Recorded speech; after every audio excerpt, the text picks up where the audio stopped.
Beleza? Vamos trabalhar hoje com a teoria, dentro de uma perspectiva de teoria geral dos negócios jurídicos, tá? Então, quando eu penso em negócios jurídicos, nós temos que lembrar que a teoria de Pontes de Miranda, ela foi aceita, ela é aceita, vamos assim dizer, pelo menos para a grande maioria dos doutrinadores civilistas, ok? Quando eu trabalho essa matéria de negócios jurídicos. De acordo com a teoria de Pontes de Miranda, então, quando a gente pensa na teoria dele, nós temos que pensar lá na escada pontiana. Então, na escada pontiana, nós vimos que os negócios jurídicos, eles têm 3 planos. O primeiro plano, que seria o plano da existência, ok? Que eu vou ter lá os substantivos sem adjetivar. Na sequência, eu vou adjetivar esses substantivos, ou seja, eu vou pegar cada um daqueles elementos essenciais do negócio jurídico, eu vou adjetivá-los, ok? E por fim, nós temos aí o plano da eficácia, beleza? Na nossa última aula, nós vimos os elementos essenciais, que é quando eu pego lá tudo aquilo que está no plano da existência e qualifico com os adjetivos do plano da validade. Beleza? Então, dentro dessa perspectiva, nós vimos que são elementos essenciais de qualquer negócio jurídico a capacidade das partes. Então, nós temos que pensar nessa perspectiva de capacidade das partes. Vimos também que, quando eu penso em elementos essenciais, nós temos que ter objeto lícito, possível, determinado ou determinável. A vontade ou o consentimento desse negócio jurídico, ela precisa ser livre, ok? E, por fim, nós temos lá que tem que ser adequado, ou seja, pela forma prescrita ou não defesa nas leis. Beleza? Pois bem, a aula de hoje, em um primeiro momento, nós temos que ver os elementos acidentais deste contrato. Meus caros, por que é importante a gente entender o que são elementos essenciais para o que são elementos acidentais? Porque, posteriormente, quando nós formos trabalhar aí os vícios ou defeitos dos negócios jurídicos, isso vai ter tamanha importância, ok? Então é importante a gente entender. Os elementos essenciais estão vinculados ao plano da validade, ok? Então, quando eu penso lá, plano da existência e validade do negócio jurídico. Por isso que, muitas vezes, qualquer defeito ou vício nos elementos essenciais pode gerar a nulidade ou a anulabilidade daquele negócio. Estão vendo? Então, eu vou ter aí uma consequência. Só que nós sabemos que os negócios jurídicos também têm elementos acidentais. Esses elementos acidentais, eles estão lá no plano da eficácia do negócio jurídico. O que importa dizer? Para eu ter um negócio jurídico válido, bastaria eu ter os elementos essenciais? Sim. Entretanto, é comum, meus caros e minhas caras, que quando eu penso em negócio jurídico, eu tenha apenas os elementos essenciais? Ou é comum, por exemplo, que eu coloco algumas questões relacionadas ao prazo de cumprimento daquele negócio jurídico, algumas consequências do descumprimento do negócio jurídico? Isso é muito comum, não é verdade? Isso é muito comum, ok? E pelo fato de ser muito, muito comum, nós temos que estudar esses elementos acidentais, ok? E qual que é a ideia dos elementos acidentais? Se eu tiver algum problema nesses elementos, nem sempre isso vai causar aí a nulidade ou a anulabilidade do negócio jurídico. Então, o primeiro que nós temos aí que analisar é a condição. O que seria a condição? É quando as partes, por meio da manifestação da vontade, elas vão estipular, mediante cláusulas, como que vai ser aquele negócio jurídico. Como que a gente vai condicionar aquele negócio jurídico, como que a gente vai efetivar aquele negócio jurídico. Porque pensem bem, quando eu estou falando de negócio jurídico, nós estamos falando do exercício da minha autonomia privada, beleza? Com fundamento constitucional, lá artigo 5º, inciso 2º da Constituição, em que eu vou alterar uma realidade jurídica, ou seja, eu não precisava fazer aquilo, mas eu vou no exercício da minha autonomia privada. Então, o primeiro artigo que nós temos no Código Civil, que trabalha essa questão da condição, é o artigo 121, que ele vai dizer o seguinte, que considera-se condição a cláusula que, derivando exclusivamente da vontade das partes, então percebam que é uma cláusula que faz o exercício da autonomia privada, subordina o efeito do negócio jurídico a evento futuro e incerto. Portanto, são aquelas cláusulas que eu coloco no meu contrato em que eu vou prever, mais ou menos, os acontecimentos no decorrer daquela relação negocial. Beleza? E o artigo 122 vai trazer aí um limite dentro de uma perspectiva de dirigismo contratual, que nós conversamos lá numa das primeiras aulas, que vai dizer que são lícitas, em geral, todas as condições não contrárias à lei, à ordem pública ou aos bons costumes. Entre as condições defesas, se inclui as que privarem de todo efeito o negócio jurídico, ou sujeitarem ao puro arbítrio de uma das partes. Então, percebam que esse artigo 122, primeiro, ele condiciona a legalidade dessas cláusulas, dessas condições, à ordem pública, aos bons costumes aí, enfim, né? Aqui pese que é difícil a gente definir o que seriam os bons costumes, né? E a lei. Então, nós temos uma limitação. Então, sempre quando eu vou fazer um contrato, eu preciso verificar se não existe alguma lei que me proíbe. Se a gente pensar alguns contratos agrários, alguns contratos agrários vai proibir que determinadas cláusulas, por exemplo, de pagamento, sejam feitos com base em produtos. Existem alguns contratos que têm essa questão, então nós precisamos sempre analisar, quando eu vou fazer um contrato aqui, claro que cabe para todos os negócios jurídicos, mas sempre eu tenho que analisar qual é o fundamento daquele meu contrato ou daquele meu negócio jurídico, num sentido amplo, e verificar o que a lei disciplina quanto a isso. Se a lei não fala nada, a gente pode aí regulamentar tudo, beleza? Bom, dois pontos aí que nós temos, que condições que não podem ocorrer. A primeira é que se da própria essência, enfim, se eu tiver alguma condição que vai privar uma das partes do efeito da própria essência do negócio jurídico, não pode ter. E uma outra questão, eu não posso ter uma cláusula que prevê o arbítrio de apenas uma das partes. Essa discussão nós temos lá nos títulos de crédito. Então, antes da gente ter a cédula de crédito bancárias, antes da gente ter esse instrumento, era muito comum que no contrato de abertura de crédito, então da conta corrente, que o banco colocava lá que ele poderia, tá? Então, a parte assinava o contrato de abertura da conta corrente e assinava uma nota promissória em branco. E autorizava, mediante o contrato, que o próprio banco preenchesse. Estão vendo? Isso, há muito já era reconhecido como uma cláusula ilícita pelo STJ.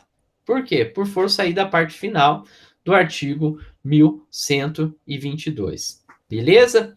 E aí a legislação continua também trazendo algumas questões que vão gerar consequências se eu não respeitar. O artigo 123, desculpem, vai falar que invalidam os negócios jurídicos que lhes são subordinados. Primeiro, as condições físicas ou juridicamente impossíveis, quando suspensivas. Segunda, as condições ilícitas ou de fazer coisa ilícita. Terceiro, as condições incompreensíveis ou contraditórias. Então, reparem que em algumas situações nós temos aí que analisar essa questão dos negócios jurídicos, e isso muitas vezes seria até importante para vocês. Pensem, por exemplo,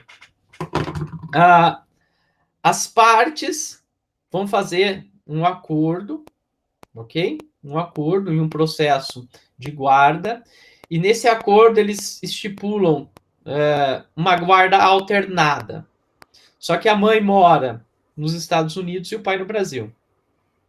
Ou vamos ficar mais próximo. A mãe mora no Rio de Janeiro e o pai aqui no Paraná. Como que fica essa questão? É possível isso ou não é possível? Então, uma das formas da gente discutir os negócios jurídicos é dentro dessa perspectiva de invalidade. Beleza?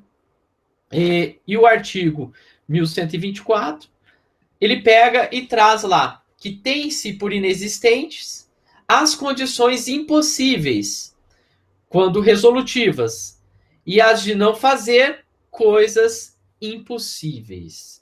Então, o artigo 1124, ele traz dentro de uma perspectiva de preservação do negócio jurídico, de considerar aquela condição como inexistente. Beleza? Ou de considerar que eu não preciso fazer aquilo que é impossível. Ok? Reparem nesse artigo 124. Esse artigo 124, ele traz para nós a noção de que, quando eu penso em elementos acidentais, uma cláusula mal feita nem sempre vai gerar consequências no contrato como um todo. Estão vendo? Muitas vezes apenas aquela cláusula que vai parar de ter efeito, que eu vou considerar como não escrita, ou não estarei obrigado a fazer. Beleza?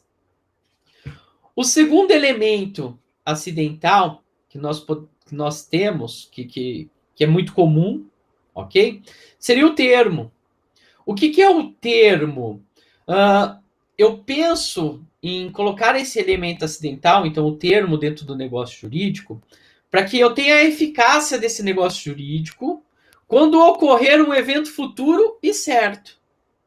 Então é comum nos contratos ou nos negócios jurídicos como um todo, eu colocar um termo. Quando que vai acontecer aquilo que está ali no contrato?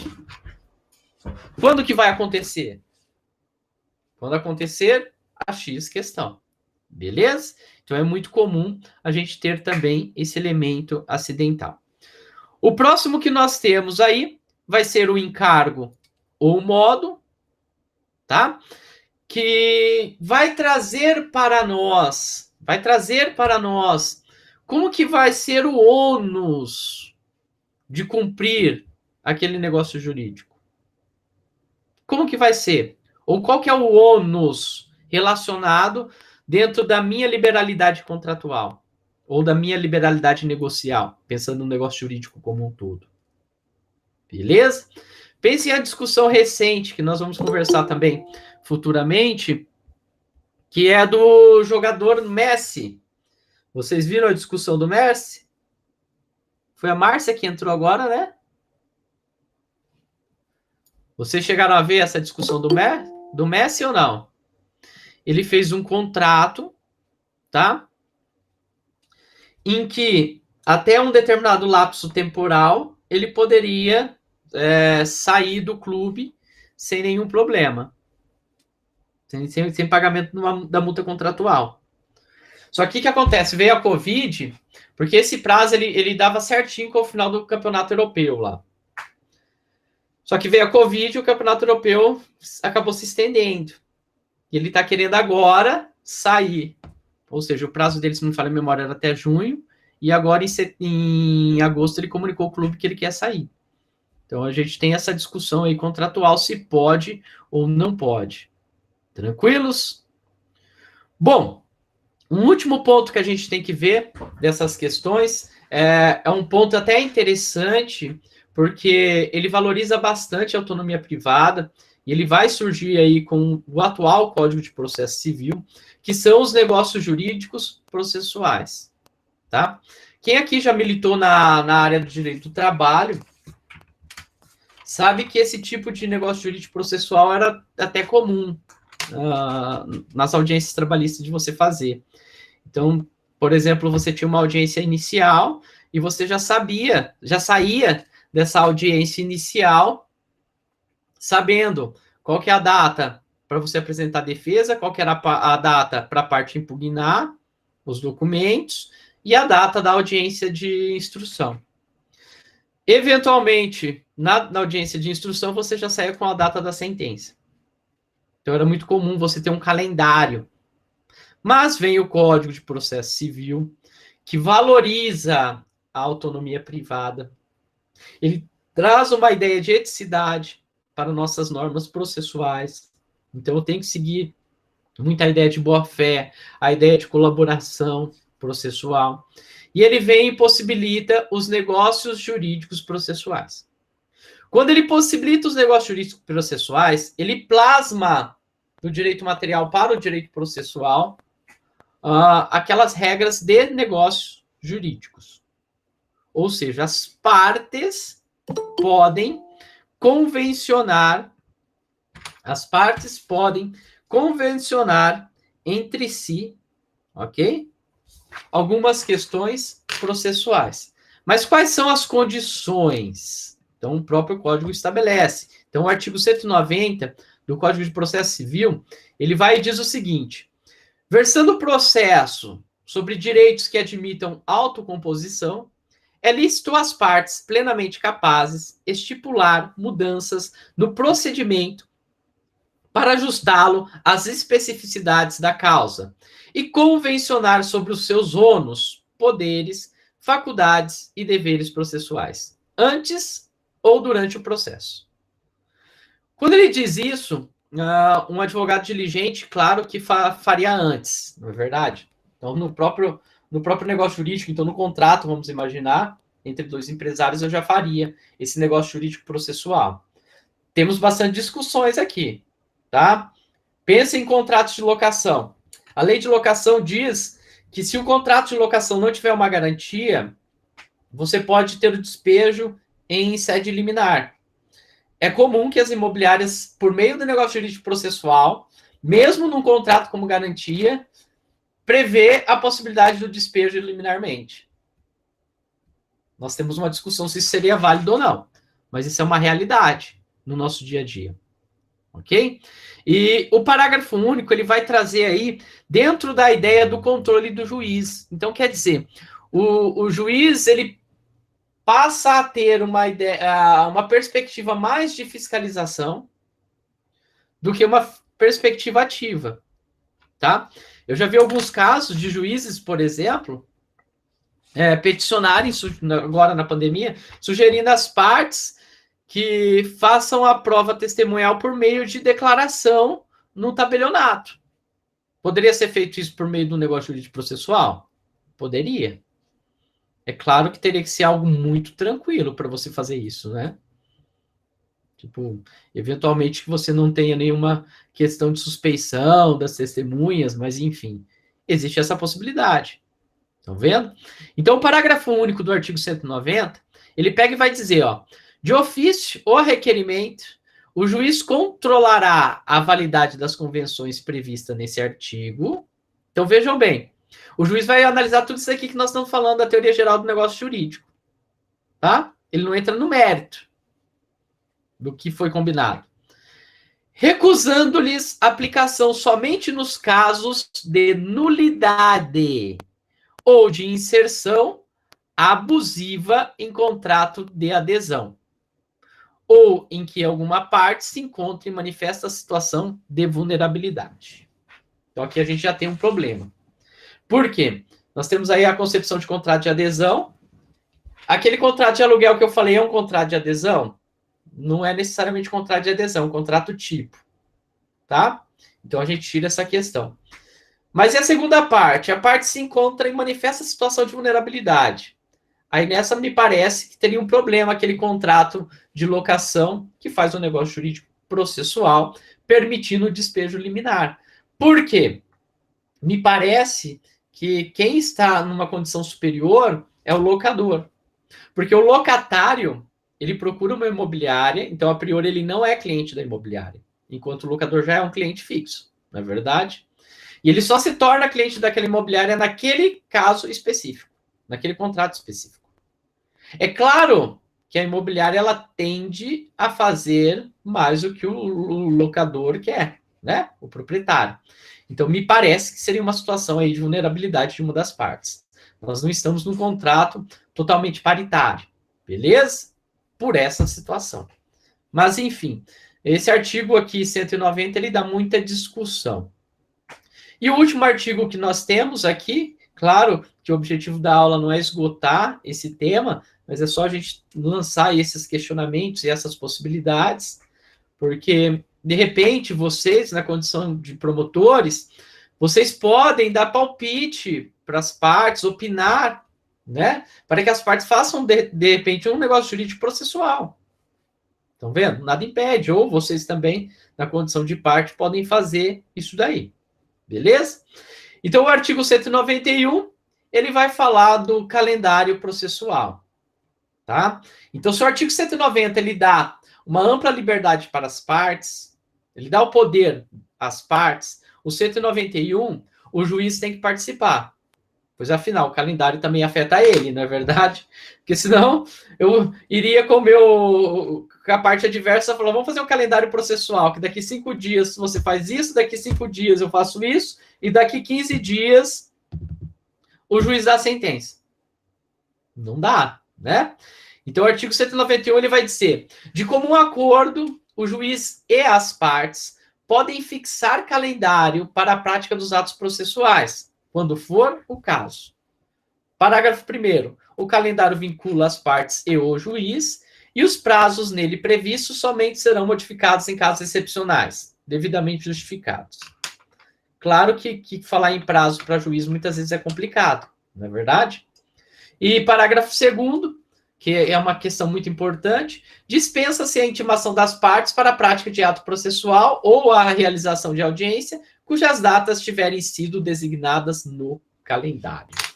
Então, como os senhores e as senhoritas podem perceber, quando eu falo matéria de negócio jurídico processual, quando eu falo nessa matéria de negócio jurídico processual, eu abro aí um poder às partes em respeito à autonomia privada das partes.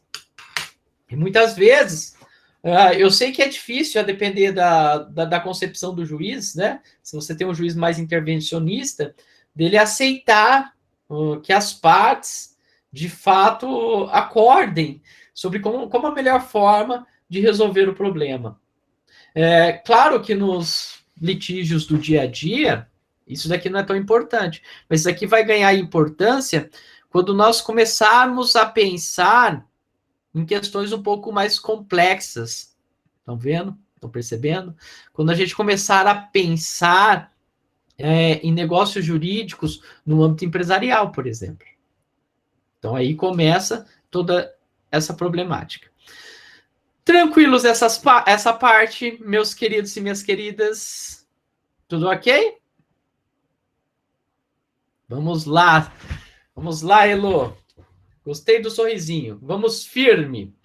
Pois bem, terminada essa parte geral da teoria dos negócios jurídicos, nós temos que entrar aonde dá bastante discussão, tá? Então, nós vimos a teoria geral dos negócios jurídicos. Agora, nós temos que estudar os defeitos ou vícios do negócio jurídico. Beleza? Bom, primeira questão. O que deveria ser um defeito ou um vício no negócio jurídico? Professor, mas como é que isso pode ocorrer? Como que isso pode ocorrer? É o seguinte, meus queridos. Quando a gente pensa em um contrato, tá? Muitas vezes, no dia a dia, a gente fica muito preso a modelos. Mas se eu pegar lá a matéria que trata dos negócios jurídicos, eu consigo fazer um contrato qualquer, bastando seguir o que a lei determina. E para eu fazer um contrato, eu preciso saber a necessidade do meu cliente. Estão vendo? Eu preciso saber. Pense os senhores e senhoritas, não pensando em contrato, mas pensando num acordo, numa vara de família. É complicado quando na vara de família as partes, né, querem que o juiz e o promotor, ou até mesmo seus próprios advogados, decidam do quanto que ele vai pagar, como que vai ser a visita, como que eles vão cuidar do filho, quem que vai ter a guarda, quem que não tem. Olha que difícil. Vocês estão vendo que são questões que dependem mais das partes? Por exemplo, numa audiência de conciliação de família, é mais comum que a parte fale do que o advogado. Nós estamos falando de alimentos, do trinômio. Quem que sabe o que pode e o que não pode pagar? É seu cliente. Ele que sabe isso. Estão vendo? Então, quando nós falamos em matérias afetas aos negócios jurídicos como um todo, tá? Nós temos que pensar que eu preciso adequá-los aos interesses das partes. E nessa adequação aos interesses das partes, pode ser que surjam aí os defeitos ou os vícios dos negócios jurídicos. Ok? Ô, Givanildo, só vou fechar o seu microfone ou você quer falar alguma coisa? Givanildo? Ok. Beleza? Se quiserem falar no microfone, não tem problema, pessoal. É só porque às vezes vocês apertaram sem querer aí o microfone, né? Vai que acontece alguma coisa aí que é constrangedora. Em épocas de pandemia, a gente tem visto bastante coisas, né? Acontecendo em tribunais, enfim, em ministros, em advogados. Temos que tomar cuidado com as tecnologias, tá? Pois bem, dentro desse nosso exercício da nossa autonomia privada, aquilo que nós acordamos pode ter alguns defeitos, alguns vícios. Então, aquele nosso negócio jurídico pode estar viciado. Portanto, quando eu penso em defeitos ou vícios do negócio jurídicos, eu estou falando que é aquilo que macula, ou que maculam o ato jurídico celebrado.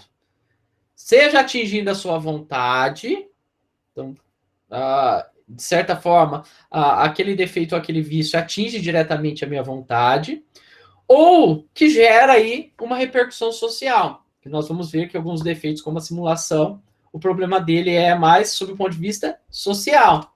Isso faz com que? Isso faz com que aquele meu negócio jurídico ele seja possível de ser anulado por meio de uma ação anulatória ou declarado nulo. Ok? Que daí eu já tenho uma perspectiva de nulidade. Consequentemente, quem vai pedir, ao declarar anulado ou nulo, eu tenho o retorno ao status quo, ou seja, você não está mais obrigado a cumprir aquele negócio jurídico, e isso pode ser pleiteado lá pelo prejudicado ou pelo interessado. Quando a gente for falar diretamente de alguns defeitos, eu vou trazer alguns casos práticos que eu já tive na advocacia, enfim, que fica bem claro essas questões. Tomem um pouco de cuidado, pessoal. Tomem um pouco de cuidado. Quando eu falo defeito ou vício do negócio jurídico, nós estamos trabalhando no plano da validade, tá? Então, é aquele contrato ou aquele negócio jurídico, em sentido amplo, que tem algum problema. Beleza? É um instrumento que tem problema. Eu não posso confundir vício do negócio jurídico com vício redibitório ou vício do produto, que também gera efeito, né? No cumprimento do negócio jurídico. Mas aí o vício redibitório ou o vício do produto está no plano da eficácia. Então, exemplo. Se eu estou diante de um negócio jurídico que é um contrato de locação, se eventualmente, por algum motivo, eu não estou podendo utilizar a posse que me foi assegurada, eventualmente eu não teria que pagar a contraprestação, não é verdade? Mas aí eu discuto aqui no plano da eficácia e não no plano da validade. Beleza? Alguns defeitos e alguns vícios, nós vamos dizer que eles estão na ideia, na perspectiva, ok? Da vontade. Então, tem alguns defeitos e alguns vícios que eles estão na vontade da pessoa. Ou seja, o negócio jurídico não é um instrumento que a legislação traz para o exercício da vontade da pessoa, para o exercício da autonomia privada. Então, quando eu penso em defeito ou vício desse negócio jurídico, eles estão aonde? Na vontade. Beleza? Primeiro defeito aí que nós temos, que a legislação traz: erro ou ignorância. Ok? Aqui nós temos que entender que o Código Civil atual, ele traz o erro e a ignorância como sinônimos, que é uma falsa noção ou um desconhecimento. Um exemplo, até, enfim, até, como que eu posso dizer? Enfim, um exemplo que o Flávio Tartucci traz no livro dele, que talvez, como ele é de Minas, talvez aconteceu com ele ou com algum amigo dele, tá? É que seria o seguinte: chega uma pessoa, um rapaz do interior de Minas Gerais, e ele vai lá no viaduto do Chá, e bem na entrada do viaduto tem um ambulante, escrito vende-se. Ele pega e paga 5 mil reais. E ele acha que ele comprou a ponte. Estão vendo? É óbvio, né? Que você não compra uma ponte. Não pode. Mas, enfim, é um erro aqui, e já vou falar um fato que aconteceu comigo, que eu trabalho dentro dessa perspectiva. Porque por mais que pode parecer absurdo, mas enfim. Sabe aquele momento que você fala, poxa vida, eu fiz isso? Eu não acredito que eu fiz isso. Mas vamos lá. Esse erro ou essa ignorância, ela pode ser de três formas: um erro na coisa, um erro na pessoa ou um erro do direito. Beleza? Uma vez presente o erro ou ignorância, esse erro e ignorância, vamos trabalhar assim, a consequência é que isso gera anulabilidade do negócio jurídico. Ok? Erro com a coisa. Eu coloquei um exemplo, e os senhores e as senhoritas podem analisar depois essa decisão judicial, que é um recurso especial que ele se originou do Rio Grande do Sul, e que discutia a compra de um carro. A pessoa achou que tinha comprado um carro luxuoso, só que quando na realidade ela comprou um carro intermediário. Ok? Nesse caso, foi reconhecido aí, vamos assim dizer, como um erro da parte, tá? Porque não houve nenhuma atuação da vendedora, um erro da parte de achar que aquilo ali era um carro luxuoso, enquanto na realidade era um carro intermediário. Beleza? Ah, professor, mas isso daí é motivo? Claro, pessoal, que a gente tem que ver a situação na prática, né? Nós temos aqui essa possibilidade do erro na coisa. O erro na coisa é você comprar gato por lebre. Então, a gente tem que ver na casuística aí como que está essa situação. Beleza? Bom, o erro é a ignorância na pessoa. Então, o que eu erro não é a coisa do negócio jurídico, mas é a pessoa. Um exemplo é o artigo 1557, que traz lá hipóteses que são considerados erros essenciais sobre o cônjuge. Você casou com a pessoa e, de repente, você descobriu que o cara era criminoso, o cara era, enfim, não é?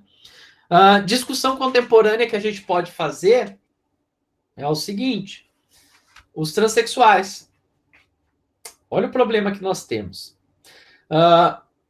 Os transexuais, a gente tem uma discussão se precisaria constar ou não nos registros civis dele essa transição. Então, por exemplo, se você iria saber que uma pessoa é transexual ou não. E de repente você casa com essa pessoa.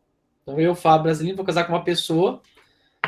No documento dela tá como mulher, só que daí eu descubro que na realidade ela era homem e não mulher. Como que eu descubro isso? De repente o meu sonho é ter um filho, E quando eu levo ela no médico, o médico fala, olha, não vai rolar. Não vai rolar ela ter um filho. Estão vendo? Então a gente tem aí uma discussão se isso daí seria um erro essencial ou não, numa situação da pessoa. E eu fui pensando que era uma coisa e não era.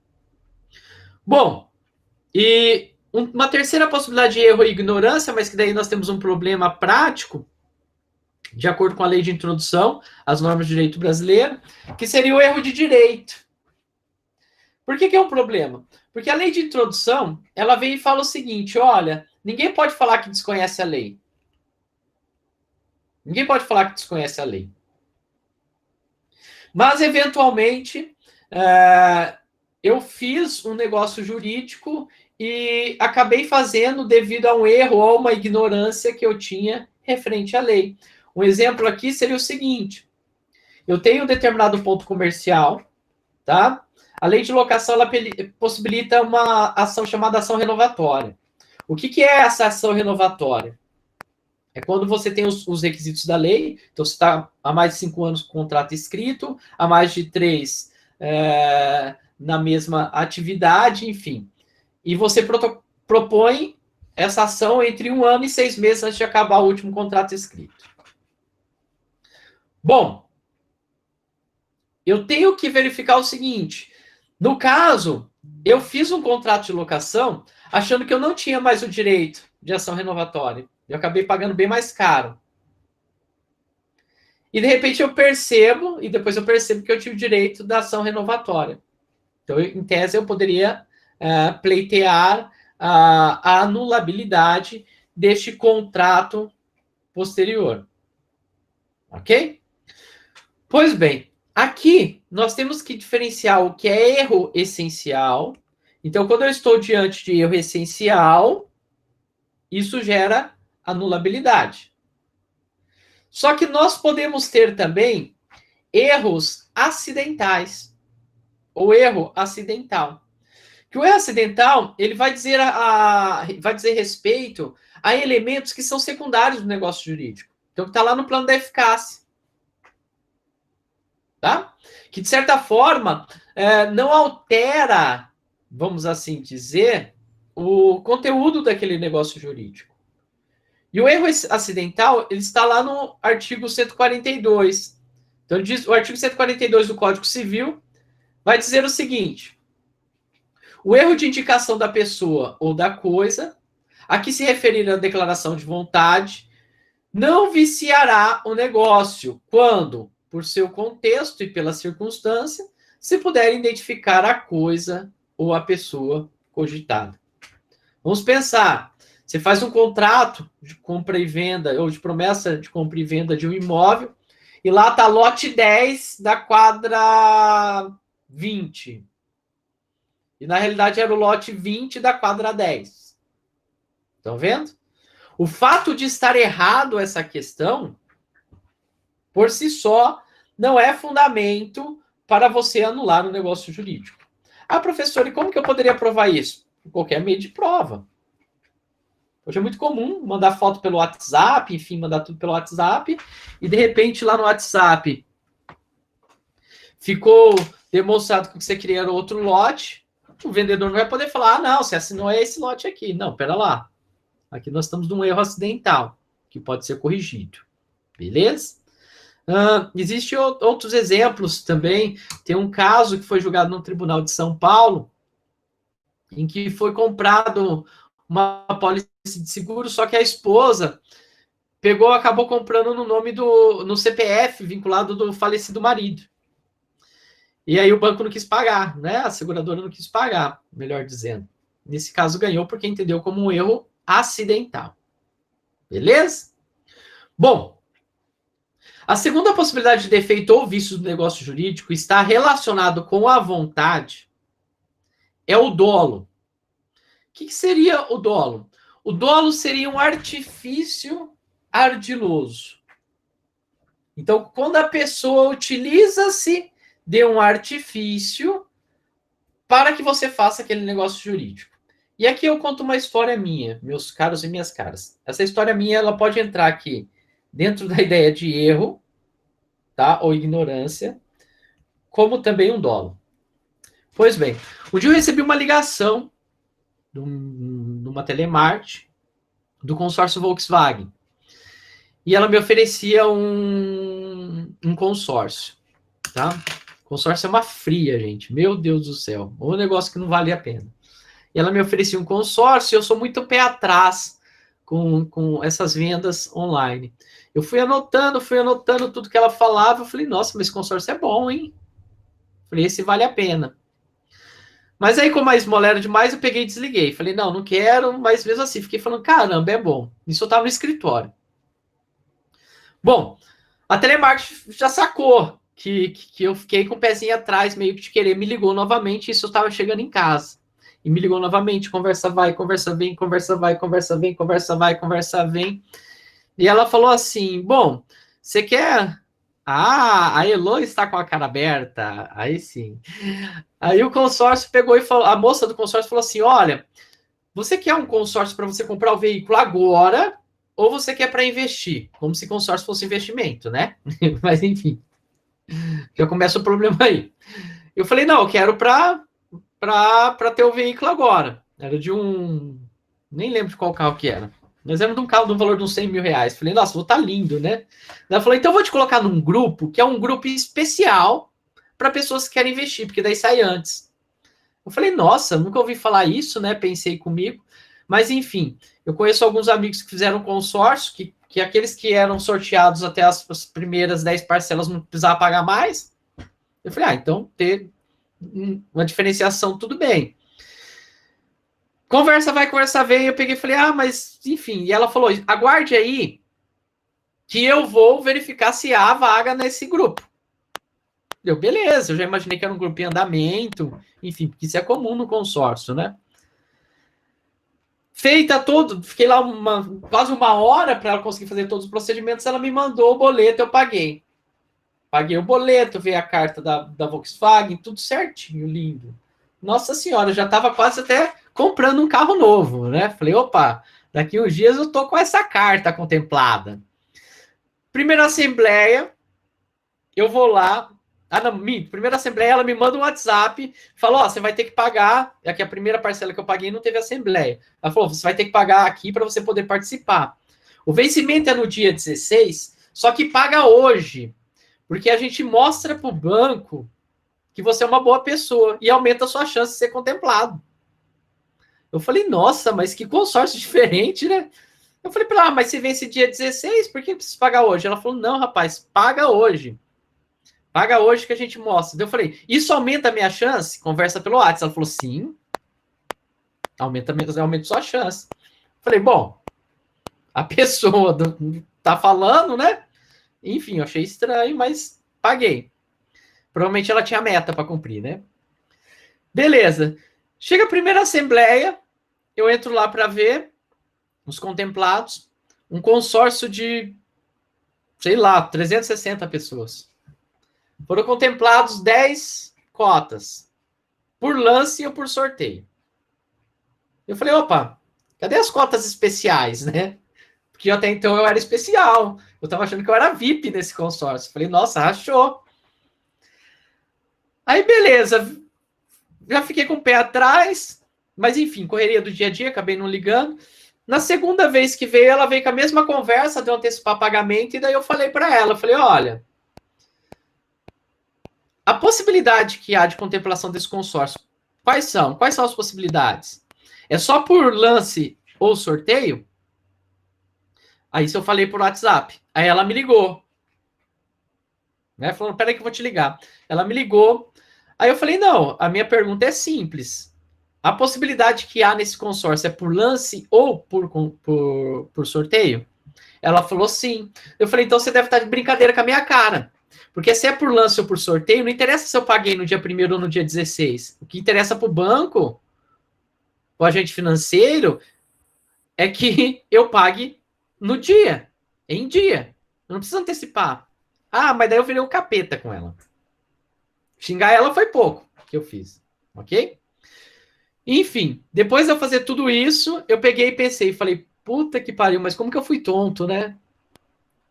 Como que eu caí nessa questão? Aí, enfim, falei que não queria mais, mas daí nisso eu tinha pagado 3 parcelas de R$ 2.000. Estão vendo? Eu entrei com uma ação, tá? Pedindo a anulabilidade do negócio jurídico. Por erro, porque me parece que foi erro da coisa. Eu contratei achando que eu ia participar de um grupo especial. Porque se eu tivesse a mínima, se eu soubesse que houvesse a mínima possibilidade de eu ser o último a ser sorteado, contemplado, eu jamais compraria aquilo ali. Porque eu sei que eu sou azarado. Eu vou lá, eu vou ser o último. Eu nunca vou ser o primeiro. Então, me parece que foi um erro. Só que também argumentei aqui com o dolo. Estão vendo? Por que eu argumentei com o dolo? Ela utilizou em vários momentos artifícios ardilosos para que eu fechasse aquele negócio jurídico. Que se ela não tivesse feito aquilo, eu não teria fechado. E aqui é importante, meus queridos, que a gente diferencie o dolus bonus do dolus malus. O dolus bonus é aquele dolo do converseiro do vendedor, tá? Exagero do vendedor. Isso não anula o negócio jurídico. Não anula. Isso faz parte da relação comercial. Até esses dias, por exemplo, eu fui no Carrefour e chegou um cara, um atendente do Carrefour, que eles são bem simpáticos em regra, né? E o cara falou tão bem da gasolina, e ele assim, ele foi tão bem na apresentação que eu coloquei a gasolina mais cara que ele tinha. Eu não queria ela, na realidade. Queria a normal. Mas até olhei para quem estava do meu lado e falei, nossa, esse cara aqui merece, porque ele tem uma lábia muito boa. Ele já chega no seu carro falando assim, nossa, mas você vai colocar uma gasolina comum nessa joia? Você falou, opa, né? Ó, o cara falando bem no carro. Aí ele já cata uma tabela e fala assim, mas veja bem, é só 5 centavos, enfim, te mostra por litro, vai dar R$ 7 de diferença. Enfim. Então, isso daí, de certa forma, a gente sabe que é uma estratégia de marketing que ele utiliza, mas é algo pro bem. Você não vai chegar no vendedor de carro e ele vai falar mal do carro dele. Ele vai falar bem, vai falar, nossa, esse carro aqui é o Jiraya, ele é excelente, enfim. Você vai chegar no vendedor de imóvel, você coloca um defeito. Imagina você comprando um imóvel ali no City Hall, do lado do Fórum de Londrina, um imóvel comercial. Você vai falar assim, ah, mas aqui é ruim que não tem onde parar. Ele fala, lógico que tem, estacionamento da OAB, né? Então, isso daí, de certa forma, é o que a doutrina vai chamar de dolus bonus, que são exageros, vamos assim dizer, que faz parte do dia a dia comercial, mas que não anula. Só que daí eu tenho o dolus malus, que é aquele também, ok? Que anula, beleza? Além disso, nós podemos ter o dolo positivo, que seria aí uma ação, ou o dolo negativo, beleza? Aqui, meus queridos, eu vou apresentar aos senhores e às senhoritas uma tela, porque essa parte aqui é importante. Nós precisamos diferenciar, meus caros, o dolo da responsabilidade civil para o dolo que é vício do negócio. Beleza? O dolo da responsabilidade civil não está relacionado com o negócio jurídico. Ou seja, não gera qualquer anulabilidade. Se eventualmente atingir o negócio, ele vai gerar somente o dever de pagar perdas e danos, devendo ser tratado como dolo acidental. Beleza? Então, a minha atuação com dolo durante o cumprimento do sinalagma contratual, por exemplo, gera responsabilidade civil e não anulabilidade do negócio jurídico. Já o dolo, vício do negócio jurídico, ele está relacionado aí com o negócio jurídico e o único motivo que você celebrou o contrato foi por aquele dolo. Estão vendo? Foi por aquele dolo. Beleza? E se eu propor a ação em 4 anos, eu posso anular o negócio jurídico. Então, que nem eu coloquei o exemplo prático meu do consórcio, eu só fechei o consórcio porque efetivamente eu imaginei que eu tinha aí essa chance, tá? De ser contemplado mais rápido. Que havia essa possibilidade. Dando continuidade, o terceiro defeito ou vício do negócio jurídico aí que nós temos seria a coação. O que é coação? Nada mais é do que uma pressão. Aí, quando eu penso em coação, nós temos ela de duas formas. Primeira forma, uma coação física, que, claro, quando eu penso de coação física, nós estamos diante de um negócio jurídico nulo ou inexistente. Há uma divergência da doutrina, tá? Por que há uma divergência da doutrina? Bom, antes da entrada em vigor do Estatuto da Pessoa com Deficiência, nós tínhamos lá, como fundamento da nulidade para a coação física, o artigo 3º, inciso 3º do Código Civil, que falava que considera-se absolutamente incapaz aquela pessoa que, por causas transitórias, não possa expressar a vontade. Então, se você está apanhando e assinou alguma coisa, naquele momento você não poderia expressar sua vontade, tá? Mas, por exemplo, o professor Renan Lotufo, ele diz que é inexistente, porque nem teve a vontade. Então, imagina a situação, você está apanhando aí e você acaba assinando alguma coisa, ou fazendo alguma coisa, assumindo uma obrigação. Beleza? Então, nós estamos diante dessa coação física. Claro que a consequência vai ser a nulidade do negócio jurídico, enfim. Ou, se quiserem, a inexistência. Claro que esse tipo de discussão ela nem é tão importante, né? No dia a dia. Bom, pensando aí sob um ponto de vista de violência doméstica, talvez você poderia considerar o dolo o cara que rebenta a mulher para que ela assine a venda da casa. Para ele vender a casa, ele precisa da outorga uxória e ele rebenta a mulher dele para que ela assine. Ela não quer vender e ele acaba fazendo isso. Seria aí uma possibilidade, tá? Mas não é muito comum. O mais comum da coação, da pressão, nos negócios jurídicos é uma coação moral, ok? Ou seja, eu fazer tanto uma pressão na cabeça da pessoa para que a pessoa aceite aí a fazer aquele negócio jurídico. Vou trazer aqui um caso que é muito corriqueiro no Poder Judiciário. Deixa eu mostrar aí aos senhores e às senhoritas.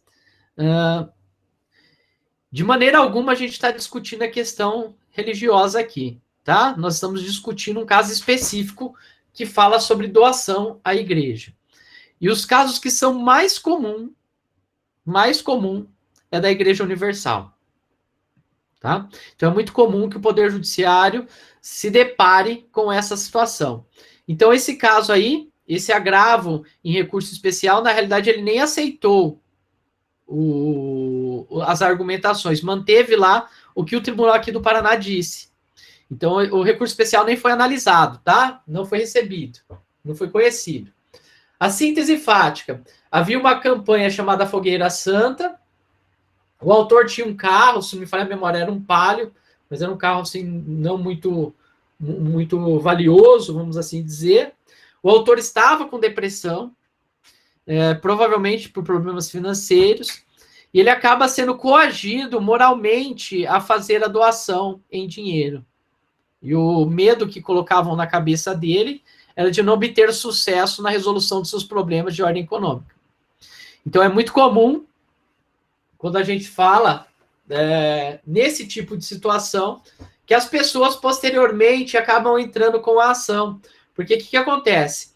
Pensa você tem apenas um imóvel, e aí você está numa situação de vulnerabilidade, e alguém pega e fala para você, olha, venda esse imóvel e faça a doação para a igreja que Deus vai lhe dar o dobro. Aquilo tem uma força dentro da pessoa, né? Aí o que acontece? A pessoa acaba vendo que Deus não deu o dobro e ela perdeu aquilo que ela doou. Então a gente tem muitas discussões nesse sentido. Claro que nesse caso específico, que eu citei aqui para os senhores e para as senhoritas, não se discutia apenas, tá, a questão da coação moral. Então, é muito comum, meus caros, que quando eu vou fazer uma discussão no âmbito de uma invalidade do negócio jurídico, que eu não trabalhe apenas com um argumento. É muito comum que eu trabalhe com argumentos sucessivos, tá? No dia a dia da minha advocacia, eu faço isso sempre. Então, você pega determinada situação, porque, querendo ou não, como que eu diferencio o que é uma coisa ou outra? Às vezes a linha é muito tênue, né?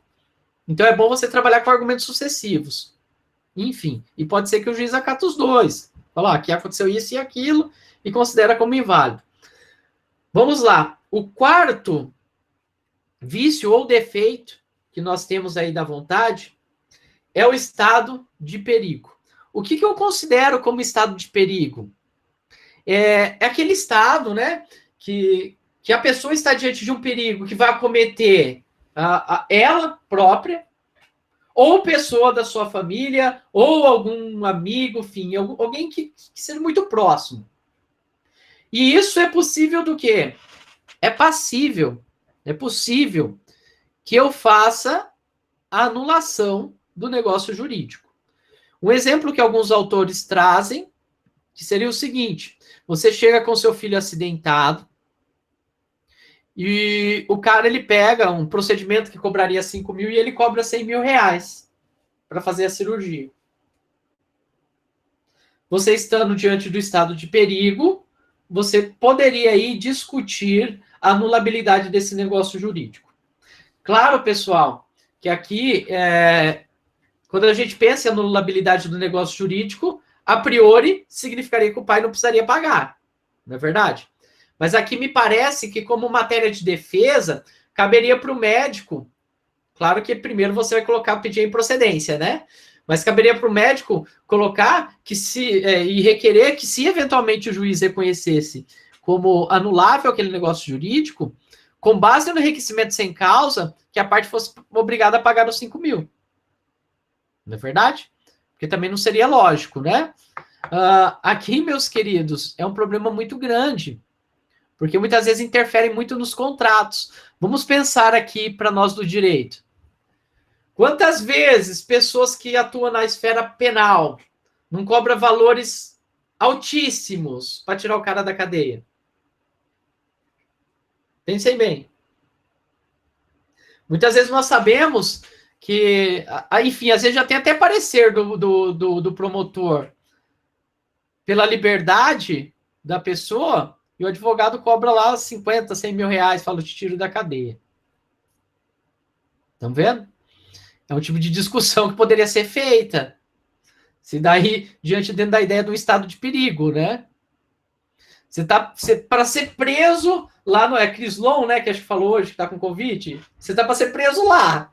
Você fala, oh, meu Deus do céu, te pago 100 mil. Estão vendo?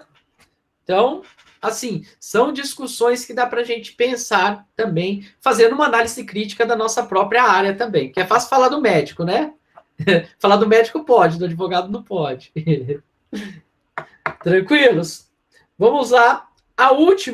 O último defeito, ou último vício do negócio jurídico que está vinculado à vontade, viria a ser a lesão subjetiva. Aqui nós temos um problema, pessoal.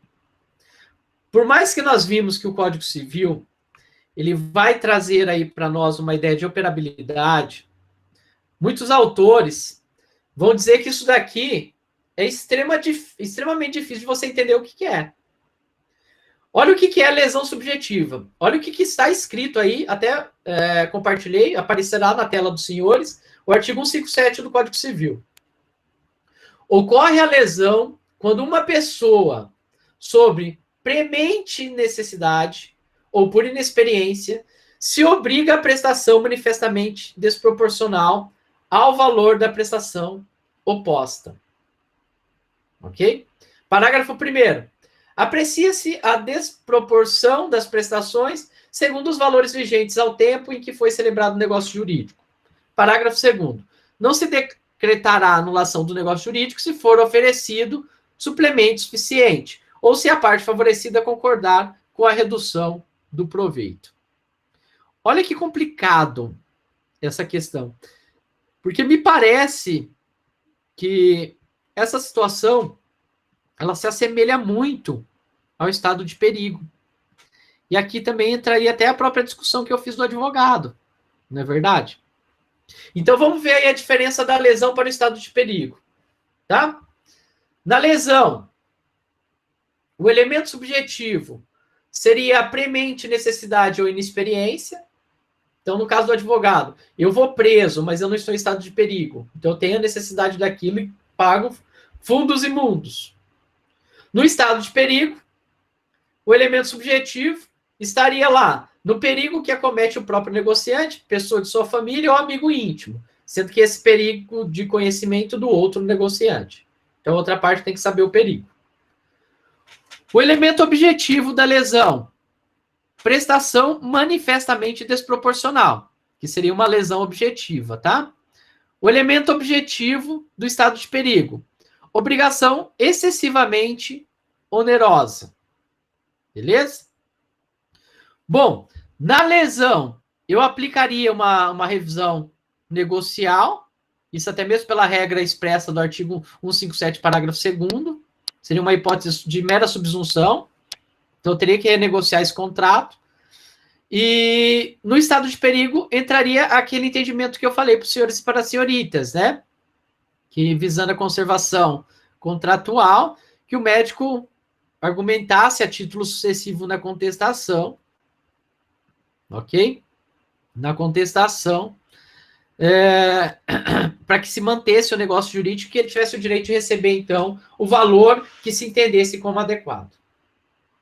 Percebam que são questões que poderia anular o negócio jurídico, mas que elas não são tão simples na prática. Não é verdade? Não são questões simples. Porque pensem bem, com o advogado acontece muito isso. Pelo menos comigo acontece.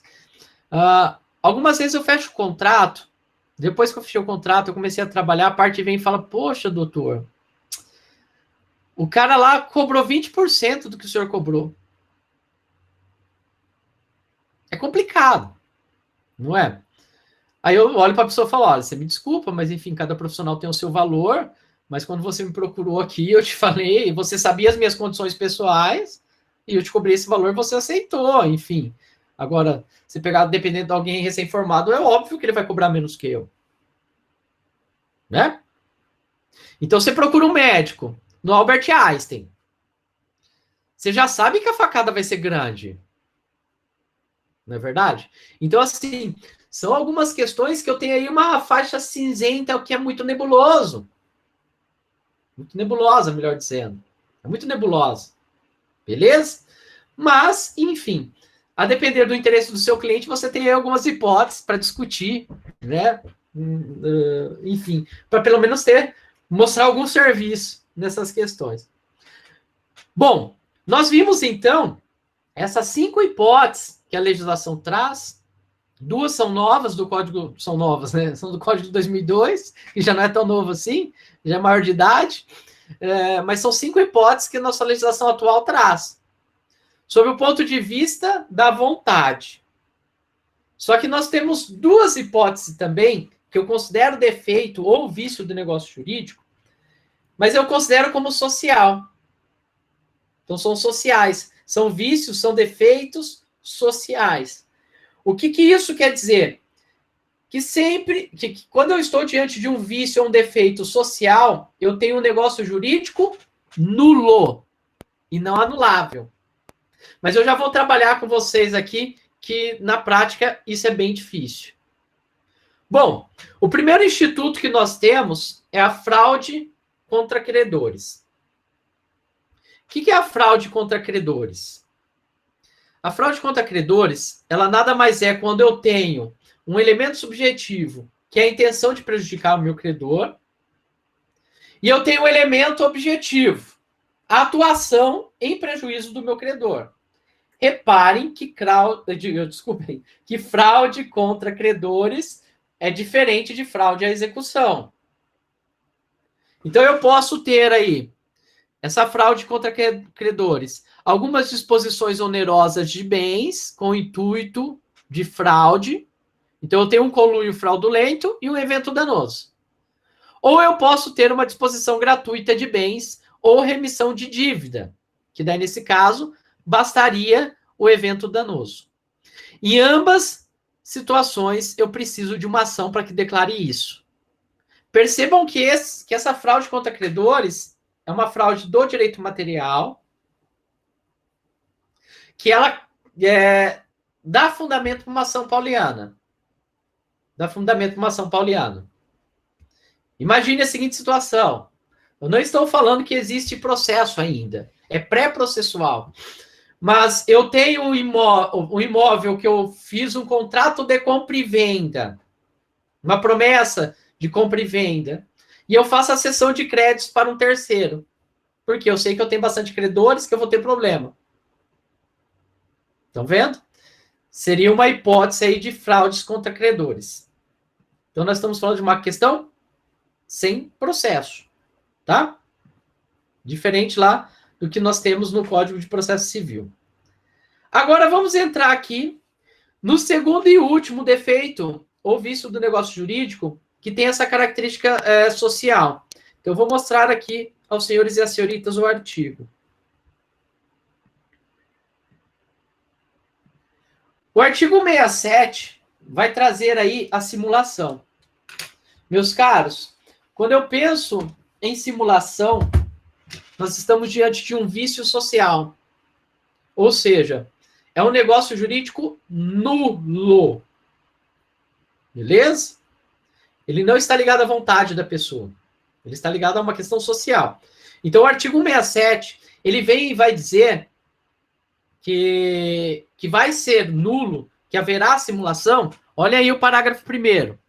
Primeiro, aparentar inconferir ou transmitir direitos a pessoa diversas daquelas as quais realmente se conferem ou transmitem. Segundo, contiverem declaração, confissão, condição ou cláusula não verdadeira. Terceiro, os instrumentos particulares forem antedatados ou pós-datados. Então, nós temos aí essas três possibilidades. Beleza? Só que na prática, pessoal, não acontece bem assim. Olha uma situação que eu tive no escritório. Uma situação que, enfim, estou tentando resolver até hoje. A pessoa jurídica, ela tinha como propriedade um sítio, uma fazenda e um sobrado. Então, um imóvel com 2 andares. Em cima a casa, embaixo um estabelecimento comercial. Beleza? Esses 3 imóveis dessa pessoa jurídica, eles não estavam afetados à atividade. Ele foi comprado pela pessoa jurídica, mas eles não eram utilizados na atividade da pessoa jurídica. Beleza? Enfim, haviam 2 sócios nessa pessoa jurídica, e esses 2 sócios chegaram a um acordo que para um sócio seria passado um sítio e a casa, para o outro sócio seria passada a fazenda. Como que eles fizeram isso? Por meio de um contrato simulado de compra e venda. Beleza? Pois bem, até aí nenhum problema. O meu cliente é o sócio que pegou a fazenda. No momento que ele foi fazer esse contrato, essa compra e venda, apenas ele assinou pela pessoa jurídica. O sócio dele não assinou. Porque ele, na realidade, ele era o administrador de fato, né? E como ele era acostumado, ele acabou fazendo isso. E na compra e venda simulada dos outros 2 imóveis, ambos assinaram. Ele assina como vendedor e o cara como comprador. O sócio dele falece. Os filhos falam, o cara roubou meu pai. O cara roubou nosso pai. Entram com uma ação declaratória de nulidade do negócio jurídico. Só que lá o argumento era nulidade por ofensa a uma cláusula contratual. Então não tem discussão. Se o contrato social previa que para vender um imóvel os dois têm que assinar, se um não assinar, acabou. Não tem o que discutir. Não é verdade? Não tem o que discutir. Então eu falei pro meu cliente, falei, olha, batom na cueca. Você tá ferrado. A gente vai enrolar aqui, mas, enfim, ele vai ganhar. Eles vão ganhar, né, que são os herdeiros. Bom, eu dei a ideia para ele e falei, olha, já que ele fez isso, vamos entrar com uma ação alegando a simulação. Por quê? Não houve a compra e venda. Onde que está o dinheiro?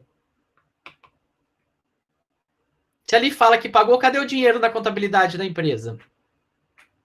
Estão vendo?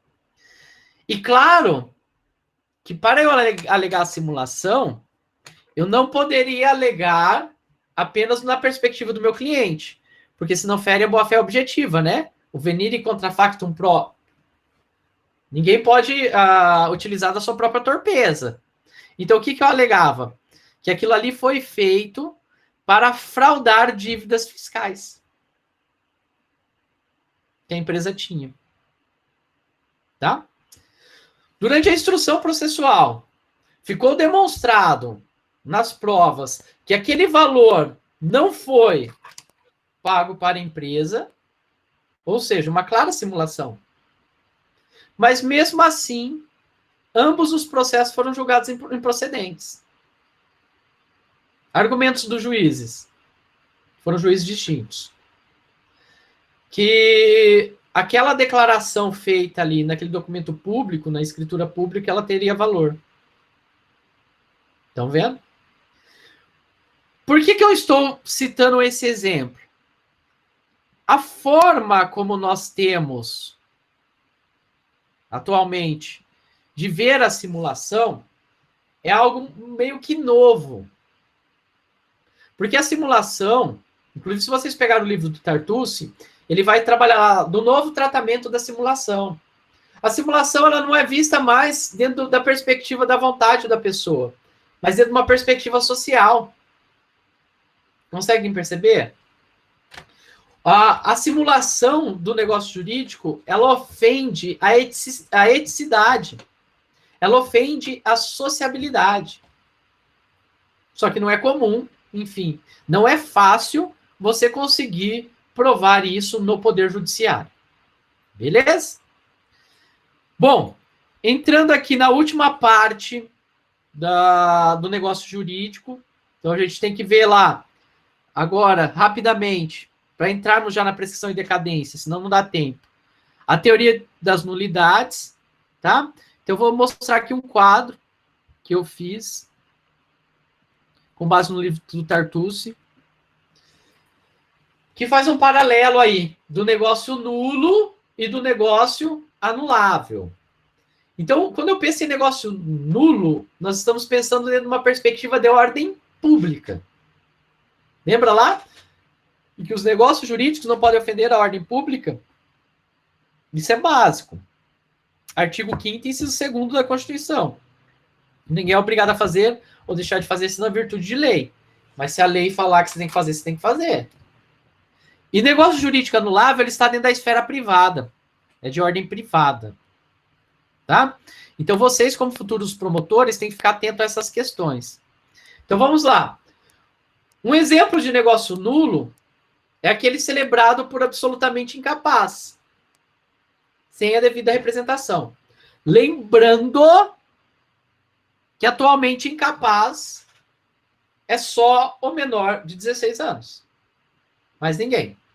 Absolutamente incapaz, desculpe. Beleza? Outro exemplo de negócio nulo. Objeto ilícito, impossível, indeterminado ou indeterminável. Seria um outro exemplo. Terceiro, que o motivo das partes for ilícito, de ambas as partes, né? Então, dos dois, for ilícito. Próximo, diz respeito à forma ou preterida alguma solenidade. Claro que quando a gente fala em algumas matérias afetas a sucessões, pode ser que o STJ relativize algumas questões, mas isso talvez vocês estudem lá em sucessões. Quando a lei prevê a nulidade absoluta, ou quando proibir o ato sem combinar uma sanção, então quando a lei proíbe o ato. Quando o negócio jurídico é simulado, aqui, pessoal, inclui a reserva mental. Tá? O que seria a reserva mental? Pensem o seguinte, tem um exemplo que é bem tosco, né? Mas, enfim, a reserva mental é um exemplo que alguns doutrinadores colocam lá, que está feito tanto na teoria dos negócios jurídicos como no direito criminal, é quando você promete casamento para manter relações sexuais com a pessoa. Seria o estupro mediante fraude, né? Seria o estupro mediante fraude. Mas isso pode gerar uma consequência também. Aqui. Isso seria um exemplo aí de reserva mental. Bom, e a última questão aqui, a presença da coação física. A presença da coação física eu classifiquei como um negócio nulo. Enquanto o negócio anulável, aquele celebrado por relativamente incapaz, sem a devida assistência. Quando houver vício, acometendo o negócio jurídico, que é aqueles que nós vimos, né? Erro, dolo, coação, estado de perigo, a coação aqui moral, claro, estado de perigo, lesão e fraude contra credores. E quando a lei prevê anulabilidade.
Voltei. Eu vi que não tava algo bom aqui. Não estava conseguindo parar a apresentação, mas faz parte das tecnologias. Vamos lá. Ou às vezes da pecinha que está atrás, né? Bom, então, essa ação é uma ação declaratória, que é imprescritível, não pode ser sanada, porque é uma nulidade absoluta. Claro que nós temos uma exceção, que se eventualmente você transformar aí ou converter em um negócio jurídico. Está lá no artigo 170. Ponto importante para os senhores e para as senhoritas. Ministério Público pode intervir nessa ação, quando eu estou falando da nulidade absoluta, e também cabe a decretação de ofício pelo juiz. E essa sentença, ela é de uma ação declaratória com efeitos erga omnes, contra todos, e ex tunc. Lembra lá, ex tunc? Retroage, beleza? Bom, vamos ver aí a nulidade relativa, que seria um negócio jurídico anulável. Primeiro que já não é uma nulidade absoluta, mas sim relativa, né? Então nós estamos diante da anulabilidade. Se é uma ação de ordem privada, eu preciso de uma ação anulatória, então o juiz não vai mais declarar, ele vai anular. Percebam a diferença? E nós temos aí as previsões de prazos decadenciais, que já nós vamos ver o que viria a ser isso. Pode ser suprida, sanada, inclusive pelas partes. Então, a convalidação vai ser livre. O Ministério Público não pode intervir. Claro que é que eu não falo que ele não pode intervir, do seu ponto de vista aqui, né? Se for um menor ou uma outra hipótese, daí ele pode. E não cabe decretação de ofício. A sentença anulatória, ela tem efeitos entre as partes, e nós temos aí um debate se efetivamente nós teríamos efeitos retroativos ou não. Então, se o efeito é ex tunc, né, retroage ou ex nunc, só vale dali para frente. Há uma tendência dos efeitos retroagirem, beleza? Ex tunc e ex nunc sempre bate na cabeça, na testa ou na nuca. Daí você lembra os efeitos. Tranquilos no que tange aos negócios jurídicos, meus queridos e minhas queridas? Então vamos lá, a última parte. Porque além de brasileiro, eu sou brasileiro, não desisto nunca. E nós vamos conseguir terminar a nossa ementa. E eu estou muito feliz com isso. Pois afinal, são 500 páginas que a gente consegue tirar pelo menos algumas partes aqui importantes. Bom, claro que não vai dar para a gente se aprofundar, tá? Mas vamos ver pelo menos um pouco aqui de prescrição e decadência. Então eu fiz aqui alguns quadrinhos. O que diferencia aí a prescrição da decadência? A prescrição, ela extingue a pretensão, enquanto a decadência extingue o direito.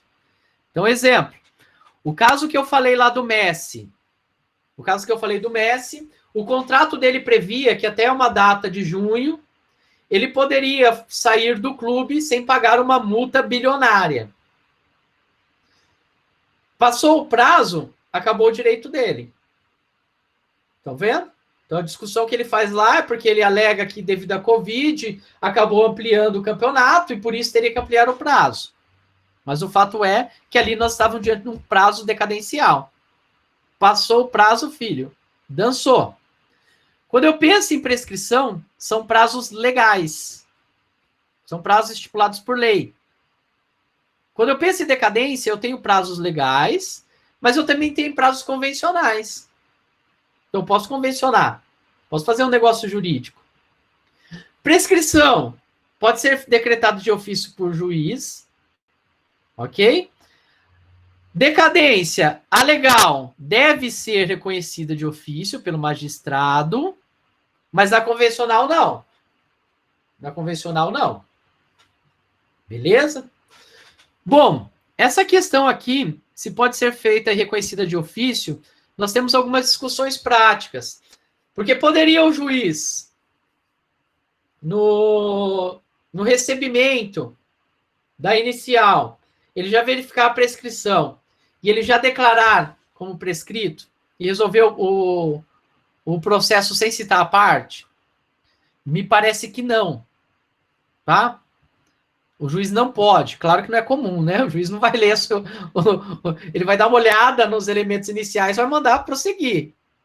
Ele vai ver isso daí lá no seneador, na organização do processo. Mas existem alguns casos que, eventualmente, por exemplo, numa vara de execução fiscal, se o juiz poderia ver, ó, tá prescrito isso daqui, e já extinguir. Me parece que não, tá? Porque a prescrição, ela extingue a pretensão e não o direito. Então, eu, como devedor, eu tenho o direito de pagar aquela dívida, se eu quiser. É um direito potestativo meu, de pagar ou não. E claro que isso gera consequências práticas, né? Por exemplo, se você fica devendo para um banco, por mais que a dívida está prescrita, você não vai ter crédito mais com aquele banco. Então a gente tem que pensar que, a priori, o juiz precisaria citar a parte e a parte ter a possibilidade de se manifestar. Depois ele declarar como prescrito. Beleza? Bom.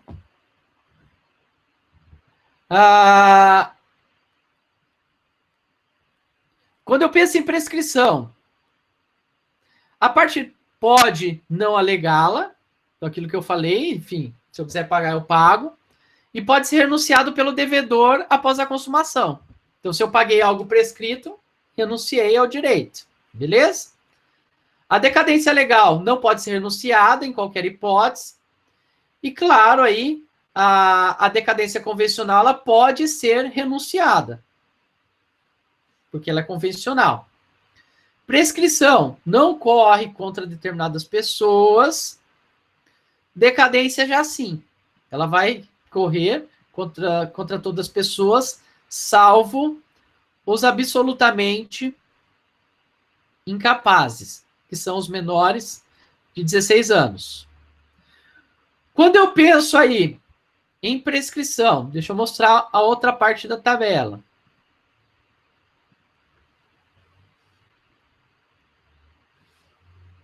Nós temos aí, quando eu penso em prescrição, alguns casos de impedimento, de suspensão ou de interrupção. Quando eu falo em decadência, ela não pode ser impedida, suspensa e nem interrompida, em regra. Beleza? Então, o caso do Messi, qual que é o problema? Que a prescrição não se interrompe, não se suspende. Prescrição está relacionada com direitos subjetivos e atinge ações condenatórias. Decadência está relacionada com direitos potestativos e atinge ações constitutivas, positivas e negativas. Beleza? O que é um direito potestativo? É um direito que a pessoa escolhe se ela exerce ou não. Prescrição, nós temos um prazo geral, que seria de 10 anos. Está lá no artigo 205 do Código Civil.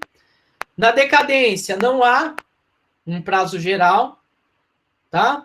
Nós temos ali um prazo geral para anular o negócio jurídico, seria de 2 anos, mas em regra não há. Nós temos os prazos prescricionais lá, os especiais, que é de 1, 2, 3, 4 e 5, tá? Previsto lá no 206. E na decadência, os prazos especiais seriam em dias, meses, anos, e dia e anos, enfim. Todos esses prazos estão previstos em outros dispositivos que não aqueles do 205 e 206. Professor, mas qual que é a importância prática da prescrição e da decadência? A importância prática da prescrição e da decadência é se você discutir, por exemplo, a eventual interrupção. Criei o caso do Messi. Se aquela lá fosse uma hipótese de prescrição, ele estava sossegado. Vocês viram o tamanho da multa? É multa bilionária. Claro que, pelo amor de Deus, né, gente? Quem faz um negócio jurídico com uma multa bilionária e está diante dessa situação, será que ele não tem assessoria jurídica para fazer um aditamento, né? Meu Deus do céu, como que pode? Mas, enfim, eu gostaria de ser advogado nessa lide. Acho que seria uma boa opção. Dá para mudar para a Europa, né? Se tiver regras de 10%, você está sossegado de sucumbência. Mas vamos lá. Vamos ver algumas causas impeditivas. Então, o que impede a ocorrência da prescrição? Entre marido e mulher, na constância do casamento. Claro que se for algo anterior ao casamento, nós estamos diante de uma causa suspensiva e não impeditiva. Entre ascendentes e descendentes, durante o poder familiar. Então, é uma causa impeditiva de prescrição. Durante a tutela e curatela, entre tutelado e curatelado, ali. Pendendo condição suspensiva e não estando vencido o prazo. Isso são causas impeditivas da prescrição. Causas suspensivas. Contra os absolutamente incapazes, contra os ausentes do Brasil em serviço público, contra os ausentes lá no sentido dos artigos 11 ao 39 do Código Civil, que é quando a pessoa some, né? Então, se faz a declaração de ausência. Contra os que acharem servindo nas Forças Armadas em guerra. Então, estou diante de uma causa suspensiva. Entre o evictor e o evicto, pendendo a ação de evicção, que é a perda da propriedade para terceiros em virtude de ato jurídico anterior e de sentença judicial. Esse último caso aqui, pessoal, eu tenho um caso prático que ocorreu a seguinte situação. Meu cliente fez um contrato, né, aqueles contratinhos de gaveta, de compra e venda do imóvel. Não sei porque brasileiro adora fazer essas coisas, né? Todo mundo sabe que não pode, mas todo mundo faz. E, de repente, ele passa lá nesse imóvel, um terreno vazio, e ele vê uma placa de venda. Ele falou, opa, estão vendendo meu terreno, né? Quando ele vai verificar, o terreno já está no nome de uma terceira pessoa. Então, um determinado tabelionato provavelmente falsificou a assinatura. Falsificou a assinatura do cara que vendeu o terreno para ele. Tá? Nessa situação, nós temos uma grande chance de dar o terceiro de boa-fé, né? E meu cliente não conseguir pegar esse terreno. Aí a responsabilidade civil recairia em quem? No tabelião que fez. Porque se houver falsificação, de alguma forma ele no mínimo negligente ele foi. No mínimo. Não é verdade? Para não falar que foi maldoso, porque lá perto de Foz do Iguaçu, um cartório que vai fazer uma venda de um terreno aqui de Londrina. Me parece um tanto quanto estranho, né? É que Londrina, uma cidadezinha pequena, é que Londrina não tem cartório, né? Então, vou lá numa cidadezinha pequena para fazer. Mas, enfim. Me parece que, diante dessa situação, nós estamos numa causa suspensiva, né? Porque eu já falei para o meu cliente, provavelmente rever o imóvel ele não vai reaver. Porque como que eu vou provar que o cara, o terceiro que comprou foi de má fé? Super difícil de provar. Não prova, né? Mas vamos lá para a gente terminar, que o nosso tempo está acabando. Causas interruptivas da prescrição. Isso daí é uma situação que eu coloquei na avaliação, tá?